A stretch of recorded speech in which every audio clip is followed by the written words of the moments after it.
Get ready. It's a Top Net Trade Day. Joining us now, Phil Flynn, a Fox Business Network contributor, and Alan Uckman, an options trading pro. Looking sharp, guys. Here we go with round number one.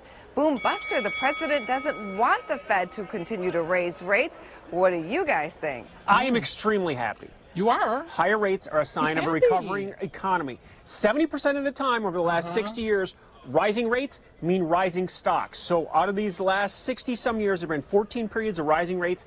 9 of those periods, the stock market's got up. It's a positive. Yeah, it can be, and you're right about that. But what, 12 out of the last 15 recessions were preceded by a rise in interest rates. So that you can go too far, and there is a concern that maybe if the Fed gets too aggressive raising rates, if they go loco, if they go a little loco, they can go down. But you know, listen, raising interest rates, you're right. It's a sign of an improving economy. We both agree on that. And there are winners from raising interest rates. Banks should be making money, right? They should. In theory. And investors putting their money in the bank should be making money. But that's not going to be good for your stocks if they take it out of stocks and put it into the bank. On to round number two, oil drain. We've seen 10% drops in crude.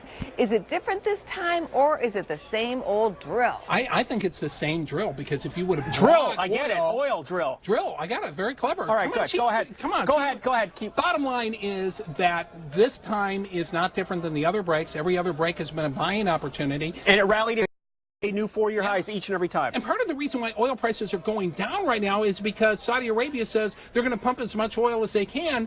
I got a message for you. They don't have that much more capacity, and neither does the rest of the world. They're going to be reasonable. We're going to need that oil. And you keep hearing about a slowdown in oil demand. It's not happening. Don't believe it. Oil demand, the strongest it's been since 2006. It's just a bit of a pause because the macro market, the global market, has some concerns about a bit of a slowdown. And one of those issues was China GDP. Yeah. China GDP came out at 6.5%. Right. That's still double what we have. And okay, nobody believes their numbers, but... Well, you hear slowing China oil demand. Guess what? Their oil demand was at a record high last month. There you go. Go figure. Here's your question for the third round. As you know, Prince Harry and his wife Meghan are traveling along down under, but there's been a down under dive with that currency dropping for the year. Will it get a kangaroo jump? Aussie dollar is very much a commodity currency. So you've seen the Canadian hold up pretty well because crude oil's moved up. And actually, we saw a bottom in the metal stocks that we've talked about over the last month or so, where we saw that bullish divergence, new lows, but not higher volatility. I'm seeing the same thing in the Australian dollar. We could see a kangaroo kick right here. We're down here near 5-year lows, right at the 70 level. We've been trading between 70 and 80 now for the last 5 years. We're at some key support. Are you saying to put some Aussie dollars in your pouch? Is that what you're trying to tell me? No, listen. Bottom line is he's probably right. And guess what? You know, we hear about a commodity slowdown. We just talked about maybe that's not as bad as we thought it was. And guess what?